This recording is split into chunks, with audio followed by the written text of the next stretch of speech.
Before we begin this incredible story of pride, consequence, and retribution, I have a tiny request. If you're loving these dramatic tales, please show your support by hitting that subscribe button and ringing the notification bell. It's free, and it helps true Spark stories grow more than you know. Now let's dive in. Where are you joining us from tonight? Drop your city in the comments. I love hearing from all of you. Let's dive in.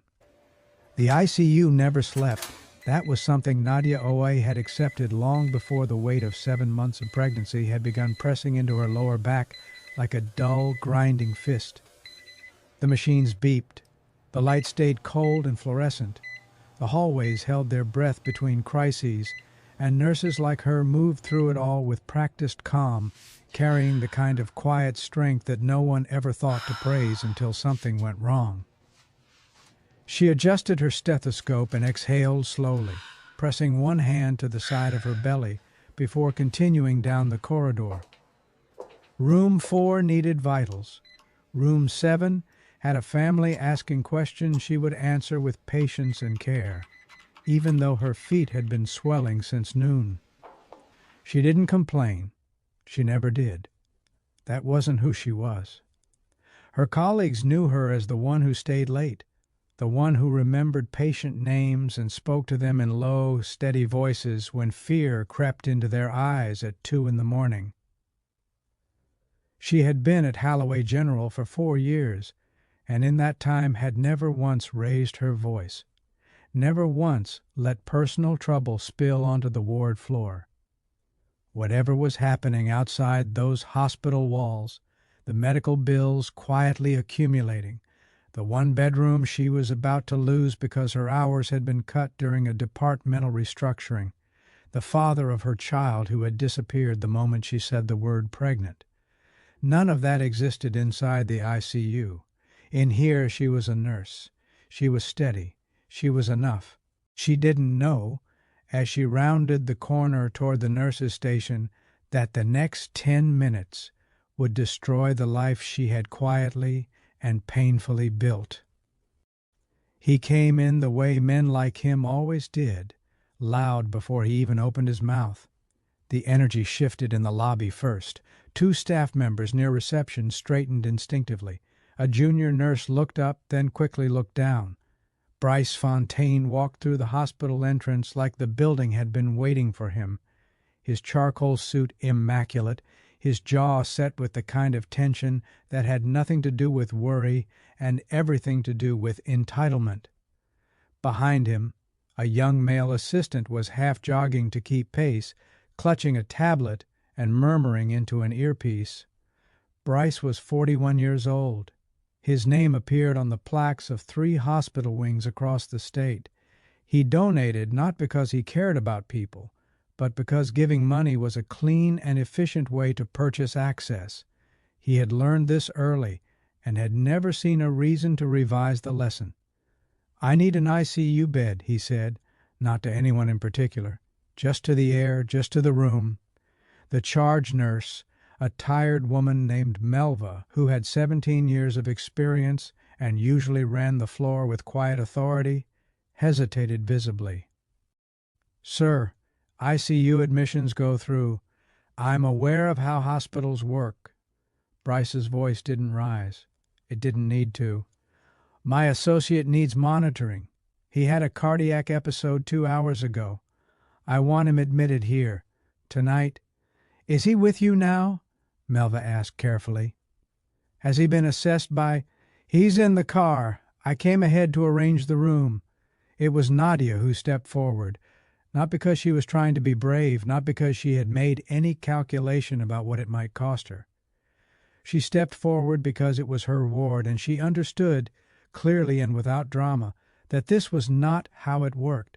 "Sir," she said, her voice even, "ICU beds are allocated based on medical urgency. If your associate has had a cardiac event, the right step is to bring him through emergency so he can be triaged properly. We don't pre-assign ICU rooms." Bryce looked at her the way a man looks at something that has mildly surprised him by existing. His eyes moved briefly to her stomach, then back to her face. "And you are Nadia Oy. I'm one of the senior nurses on this floor." "Right." He turned back toward Melva as though Nadia had finished speaking and could now be set aside. "I'd like to speak with the attending physician." "Dr. Holt is with a patient," Nadia said, still calm. "And he would tell you the same thing I just did. We can absolutely help your associate receive the best care possible, but it has to go through the proper process." There was a pause. Something flickered across Bryce's face. Not rage yet. Something colder. The look of a man recalibrating, deciding how much force to apply. "Do you know what I've contributed to this hospital?" "I do," Nadia said, "and I respect that. But the ICU protocol exists to protect patients, including yours. Please bring him inside through emergency. We will make sure he's seen quickly." The seconds that followed were thick and strange. The floor had gone quiet in the way that places go quiet before something breaks. 2 nurses near the station were not moving. A monitor alarmed softly from inside one of the rooms, and no one flinched because everyone was watching. "You're making a mistake," Bryce said quietly. "I'm doing my job," Nadia replied. That was when he stepped toward her, 1 step, close enough that she could see the precise moment his composure collapsed into something uglier. His right hand came up so fast that the sound registered before the understanding did.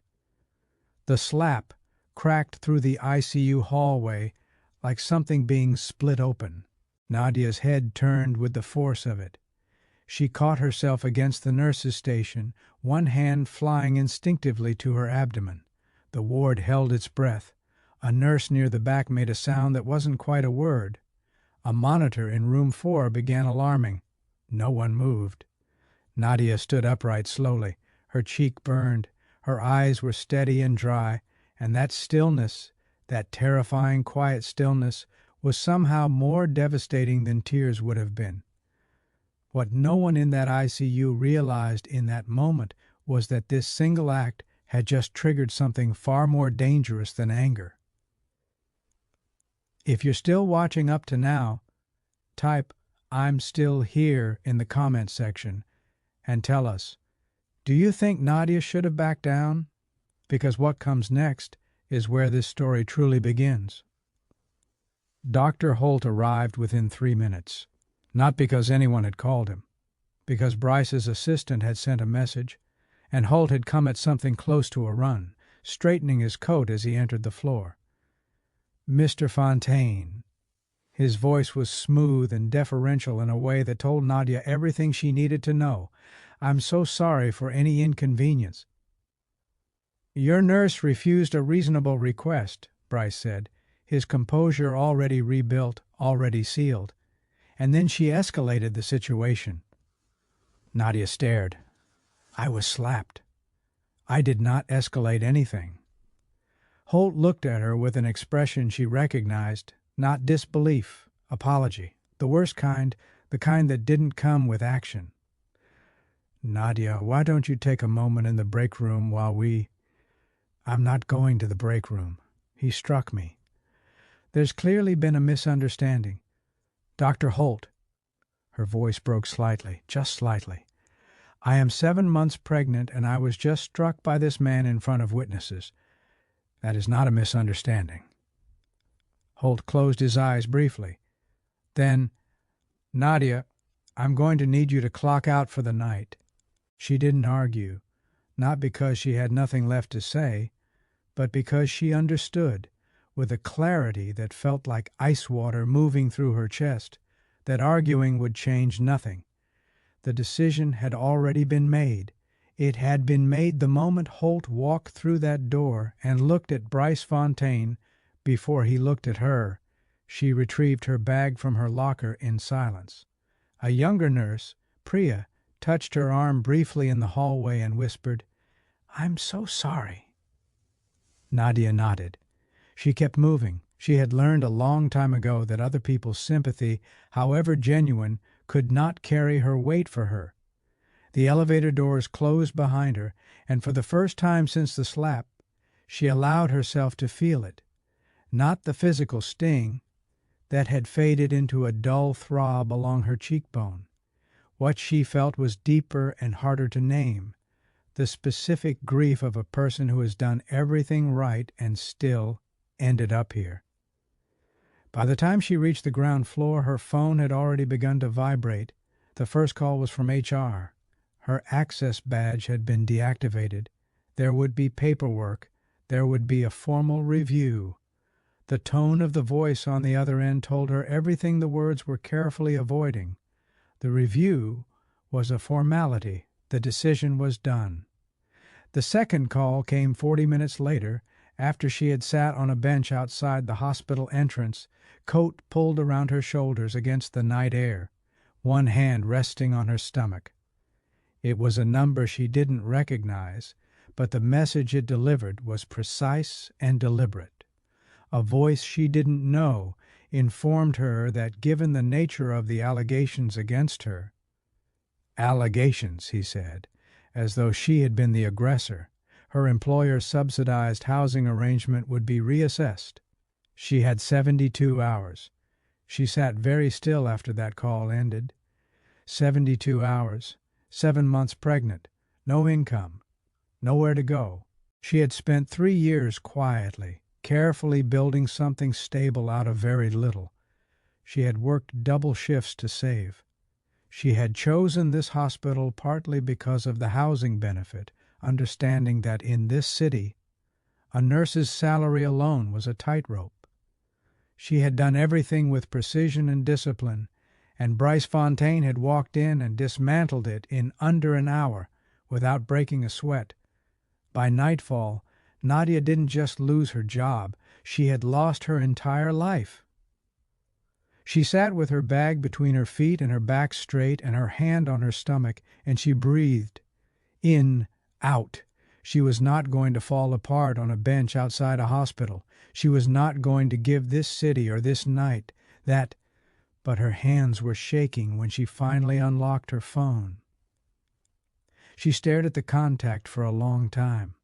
A name she had not called in over a year. A name she had made a private, deliberate promise to herself never to pull into her problems. He had his own world, his own weight. She had always been proud of the fact that she had never asked him for anything. Her thumb hovered. Then the baby moved, a slow rolling shift inside her, and Nadia pressed call before she could stop herself. It rang twice. "Nadia." His voice was low and unhurried. Caimro always sounded like a man who had already accounted for every possible version of the next 5 minutes. She opened her mouth to speak and found for a moment that she couldn't. She pressed her lips together and forced herself steady. "I didn't want to call you," she said finally. "I told myself I wouldn't, but I don't know what to do anymore." A pause. Not the pause of a person thinking, the pause of a person listening to something beneath the words. "Where are you?" he asked. "Outside Holloway General." Another pause. Shorter this time. "Go inside, get warm. I'll call you back in 10 minutes. "Caimro, 10 minutes." 10 minutes, Nadia. The line went quiet. She stared at the phone in her hand. Then she stood, picked up her bag, and walked back through the hospital entrance. He called back in 8. "Tell me what happened," he said. "All of it." So she told him. She kept her voice flat and factual the way she did when she was giving a patient history. Details, sequence, outcome. She did not cry. When she finished, there was a silence on the other end that had a particular quality to it, not emptiness. Wait. "Caimro," she said quietly, "say something." "I already know," he said. She frowned. "What do you mean you already know? I was there." The words landed slowly. "You were—" She stopped. "What do you mean you were there?" "Black SUV, east side of the parking structure. I had a meeting 2 blocks away, and I came to check on you after. I saw him walk in. I watched the whole thing through the lobby glass." Her throat tightened. "And you didn't—" "I was waiting," he said, and there was something in his voice now that she had heard only a handful of times in her life, something quiet and absolute and deeply, deeply still. "I was waiting for you to ask." She didn't speak for a moment. When she did, her voice was small in a way she hated. "I'm asking—" "I know." A brief pause. Then quietly, "Go somewhere warm tonight. I'll handle the rest." She almost asked what that meant. She had known Caimro her entire life, and she understood, in the way that you understand certain things about people you grew up alongside, that when he said he would handle something, the most accurate thing you could do was simply believe him and move out of the way. What Bryce Fontaine did not know, could not have known, because men like him rarely thought to ask, was that the nurse he had struck in that hallway had a brother who did not conduct his business loudly. Caimro did not make threats. He did not posture. He had spent 15 years building a network of influence so deliberately and so quietly that most people who encountered its edges had no idea they were standing near the center of something enormous. He worked in infrastructure investment, in private capital, in the kind of backroom architecture that held up entire industries without ever appearing in headlines. He knew people who knew people. More importantly, he was the kind of person that other people were careful not to disappoint. By midnight, 3 calls had been placed. By 2 a.m, a financial journalist who owed Caimro a significant professional favor had begun pulling threads on Bryce Fontaine's last 2 acquisitions. By dawn, 2 of Bryce's senior business partners had received information, sourced, verified, and quietly delivered, about a regulatory matter that Bryce had buried 18 months ago.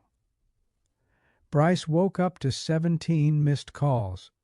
He sat on the edge of his bed in his penthouse, staring at his phone with the particular confusion of a man who had never seriously considered that consequences applied to him. His publicist was already in crisis mode. His legal team was asking questions he didn't have clean answers to. One of his longest partners had sent a single text that read only, "We need to talk." Today, his empire did not collapse all at once. It cracked the way expensive things crack, quietly, precisely, and in exactly the places that could not be repaired without everyone seeing the damage. When Bryce finally understood the full shape of what was happening, he made the mistake of trying to find out who was responsible. The answer, when it reached him, came through a third party. A simple message, no signature. You touched someone you were never supposed to. There was no confrontation, no dramatic meeting in a boardroom. Caimro did not need to be in the room for the walls to come down. That was the point. That had always been the point. Nadia was reinstated within the week. The hospital board moved with a speed that told her exactly how frightened they were. The housing arrangement was restored. A formal written apology was issued. It was not enough. It could never be enough. But it was something, and she accepted it with the same quiet dignity with which she had accepted everything else. She was back on the ward on a Tuesday morning, adjusting vitals in room 4, when Priya fell into step beside her and said softly, "How are you doing?" Nadia considered the question honestly. "I'm good," she said, and she meant it. Bryce Fontaine's name disappeared from the hospital donor wall 3 months later. No announcement, no fanfare, just an empty space where a plaque used to be. Some people think power is loud. They think it announces itself in expensive suits and sharp voices and the sound of a slap echoing through a silent hallway. But the most dangerous kind of power doesn't announce itself at all. It waits. It watches. And when it finally moves, you don't see it coming until everything you built has already begun to fall. Nadia knew that now. She had always suspected it. But now she knew. And if you've made it to the end of this story, thank you. Truly. If this moved you, if it made you feel something, please give this video a like. Drop a comment telling us what you thought of Caimro's move, And make sure you're subscribed to True Spark Stories so you never miss what comes next. Stories like this one are waiting for you. Don't miss them.